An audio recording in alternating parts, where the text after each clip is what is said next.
Mesdames, Messieurs, merci de nous choisir pour vous informer. À présent, il est l'heure de votre journal. Les évêques de la SENCO sont inquiets face à l'impasse politique en RDC. Ils ont rencontré Joseph Kabila, Martin Fayulu et Sylvestre Ilunga, des acteurs qui s'abstiennent jusque-là à prendre part aux consultations initiées par le chef de l'État. Le contenu de leur discussion est à suivre dans cette édition. Il n'y a toujours pas de trafic sur l'axe Butembo-Kisangani. Certaines agences de transport ont suspendu leur mouvement pour décrier le mauvais état de la route. Les passagers craignent pour leurs marchandises qui risquent de pourrir. Un reportage à suivre dans cette édition.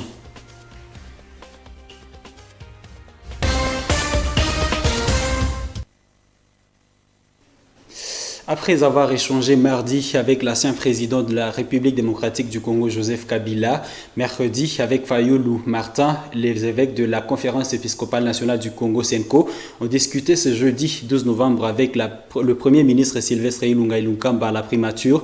Cette délégation était conduite par son président, Monseigneur Marcel Outembitapa, accompagné du vice-président, Monseigneur José Moko Ikanga, et du secrétaire général, l'abbé Donacier Tcholi.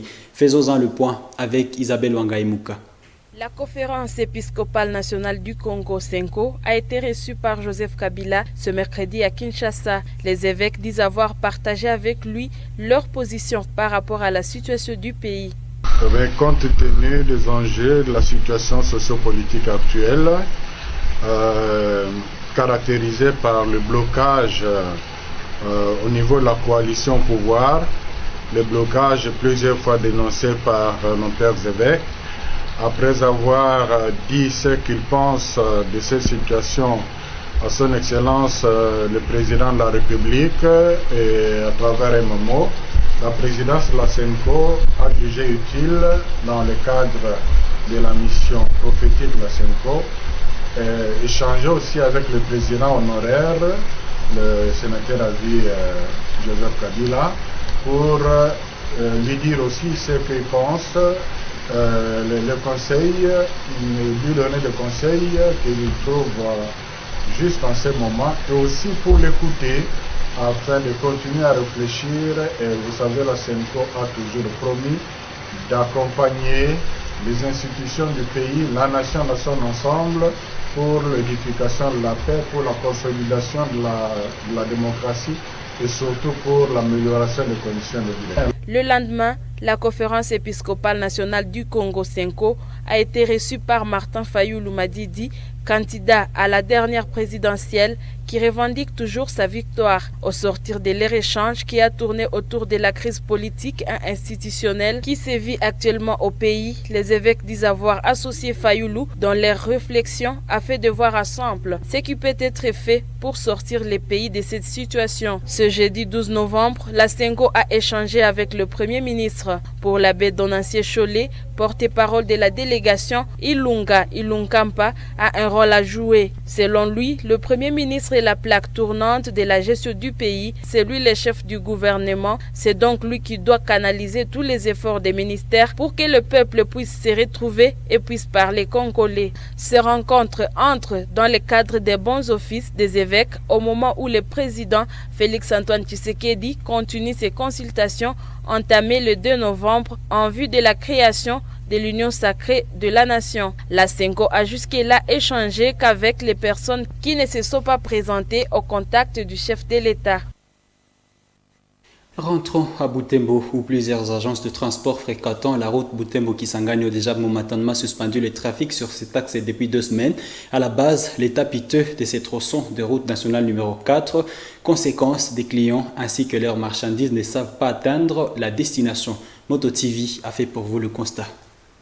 Pas un seul bus ici à l'agence de transport SR Classique l'avant-midi ce jeudi 12 novembre, car tous coincés sur la route longue de plus de 600 km à délabrement. C'est depuis 2 semaines que cette situation sévit. Des marchandises ainsi que des clients sont en difficulté de parvenir à leur destination. Alors que les dépôts de cette agence se plaignent de marchandises jusqu'à laisser occuper la salle de réception, des marchandises sensibles à la putréfaction sont, elles, exposées à l'air. Courtier de son état, Kipoli Bienfait craint pour ses marchandises ici depuis 2 semaines. Mwezi moja kabisa hakuna gari ya kukuya juu ibebe Vivant de l'entremise et des facilitations des affaires pour les commerçants des agglomérations voisines, qui Kipoli Bienfait ressent déjà les répercussions de cette situation. Unauliza kama gari hazifike jwani, unatuambia sema njia inaharibika sana, hakuna mwaye kabisa kule kusufrasi. Deja si watu tunataka maana kule kupori, tushanja kosa ya kupola, hakuna kitu kufanya, maana hakuna kazi, kila kitu nasimama. Ici, des clients sont libres de retirer leurs marchandises. Néanmoins, les autorités de l'agence ont décidé de fermer momentanément les trafics vers Kisangani et vice-versa, attendant la réponse du gouvernement. Nous avons une décision de fermer l'agence à un moment donné. Mais ça fait au moins 3 semaines qu'on n'a même pas un ici. Il y a de l'impact parce qu'il y a des marchandises, des clients sont en train de courir ici. De réhabiliter la route, et sinon la population est enclavée pour le moment et toutes les situations ne sont pas aussi bonnes. À l'agence Dissa Express, pas grande ambiance ici à son siège. Ces bus, 6 stationnés depuis près d'une semaine, attendent la réouverture du trafic suspendu par les responsables il y a 2 semaines. Malgré les mauvais états de la route, les taxes se payent comme il faut, les péages route, nous les payons comme il faut. Les autorités sont saisies d'autres services, par exemple les services de transport sont saisis, la DGI est saisie, que nous avons suspendu momentanément le trafic. Les agences de transport menacent d'entamer des actions de grande envergure, allant jusqu'à une grève, si rien n'est fait pour la réfection de cette route. Parlons à présent environnement dans cette édition. Une tête d'érosion menace de couper la route qui relie la ville de Butembo à la chefferie des Bachou. C'est précisément cellule Boulenguera dans le quartier Waene au nord-est de Butembo.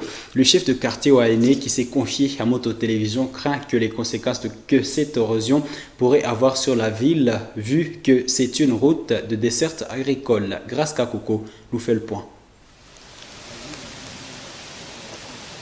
Ici, c'est l'époque Kalengera, sur la route qui mène vers Bunyuka, dans la chefferie des Bachou. Depuis les retours des grandes pluies, une grosse tête d'érosion menace de couper la route, ce qui n'est pas aussi sans conséquence sur cette parcelle voisine. Mais la grande peur pour le chef de quartier Wayene, c'est de voir la ville isolée et privée ainsi d'une importante voie de ravitaillement en vivres. Nous sommes en train de connaître des érosions par ici, par là. Mais il y a une érosion qui menace notre route principale. La route qui traverse depuis Rope Soficom jusqu'à la chefferie de Bachou, route Bunyuka Vuhovi. Il y a là les tronçons entre l'époque Kalengera et Rope 4 km là, il y a une érosion qui est en train de menacer la route. Et la circulation de tout et chacun. Alors nous sommes en train de nous préparer, de sensibiliser la population pour que nous puissions aller déboucher cette érosion là-bas. Aux autorités qui nous suivent, en tout cas, je leur demande de nous venir en aide, puisque cette route, en tout cas, c'est une route principale qui est très nécessaire, et surtout qu'il y a des vivres qui nous viennent de la chefferie de Bachou. Si du moins cette route est cassée, on n'aura plus l'accès à faire circuler les vivres pour aller dans le centre-ville de Butembo. Pour mettre fin à cette menace, Cassés et Flavien propose que des immondices qui sont ramassés à travers la ville y soient déversés pour la ralentir. En outre, il appelle la population son entité à se joindre à lui pour des travaux communautaires en attendant qu'une solution définitive soit trouvée. Les sauterelles sont déjà visibles sur le marché de Butembo comme chaque mois de novembre. Les pièges de ramassage sont installés ça et là dans les quartiers en ville de Butembo. D'après Dr Kalimanzanzou, cette période est aussi caractérisée par la présence des insectes qui déversent un liquide toxique sur la peau et y entraînent une irritation. La zone entretien avec Moto Télévision, il conseille ainsi les ports des gants et des voiles pour empêcher que ces insectes se posent sur le corps. Écoutez-les.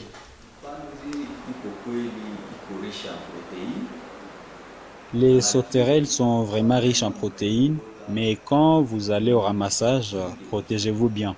Il peut y avoir la pluie et si votre corps ne résiste pas aux maladies, vous allez tomber malade.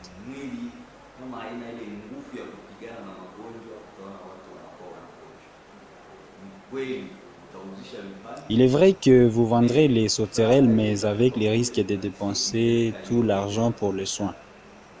Quand vous ramassez les sauterelles, protégez-vous bien. Aussi, il y a des sauterelles qui ont certaines toxines qui irritent la peau.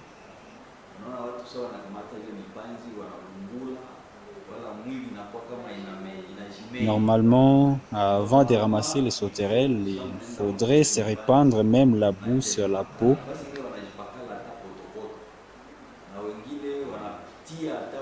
Soit se répandre de la farine, car cette couche empêche ces liquides d'atteindre votre peau.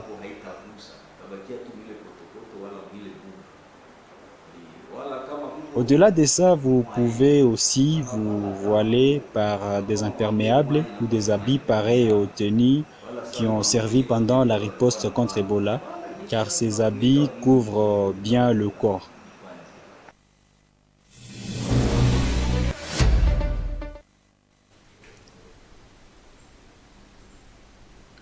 Basketball à la tête de cette page. Les championnats locaux de cette discipline s'est poursuivi ce jeudi 12 novembre 2020.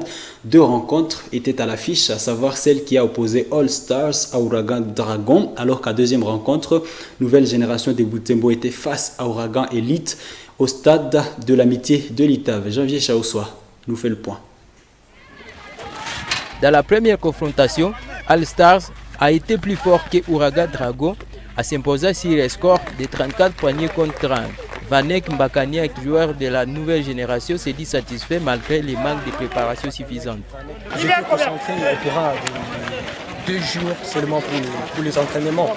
Et heureusement, on a bossé et avec l'équipe, on a essayé de gagner le score de 34 à 30. C'est tout ça. De ce côté, Freddy Waire, joueur de Ouragan Drago, dit être déçu par les résultats. Tout était bien, mais seulement les études déséquilibrées aux dernières minutes. Mais nous espérons que la prochaine fois, ça ira. La prestation était vraiment bonne, parce que par rapport au match joué, nous avons bien joué pour moi. Seulement que la défaite, vraiment, nous sommes comment nous avons perdu ce match-là. Nous avons même joué bien. 1 heure plus tard, Nouvelle Génération de basket l'a emporté sur Ouragan Elite par 48 paniers contre 39. Ce championnat se poursuivra demain vendredi avec 2 matchs à l'affiche. Ouragan Elite jouera Boulenguera Basket Club alors que Ouragan Drago matchera Butembo Strong Boys. En football, la 5e journée de championnat urbain de cette discipline s'est poursuivie ce jeudi 12 novembre au stade Matokeo. 2 matchs étaient au programme, à savoir celui qui a opposé Robusta à Étoile, tandis qu'en deuxième rencontre, Imana a fait face à Atlético de Butembo. Janvier Chouaoussoa, encore une fois. À première rencontre du jour, les FC Robusta, noir et jaune vêtu, a fait l'essentiel à l'emportant 2-0 face aux jaunes bleus de l'AS Étoile. Une victoire qui Kasereka Loale, capitaine des Robusta, colle à une bonne préparation de son équipe. La victoire de ce jour était fruit de la bonne préparation. Je me réjouis de ma première victoire sur l'adversaire du jour. Du côté des perdants, le point du doigt la malchance qui a choisi leur camp.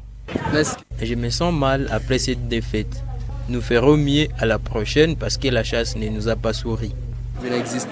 À 16h, Imana a, sur 3-0, laminé l'Atlético de Butembo. Ce championnat se poursuivra samedi 14 novembre avec l'ouverture de la 6e journée.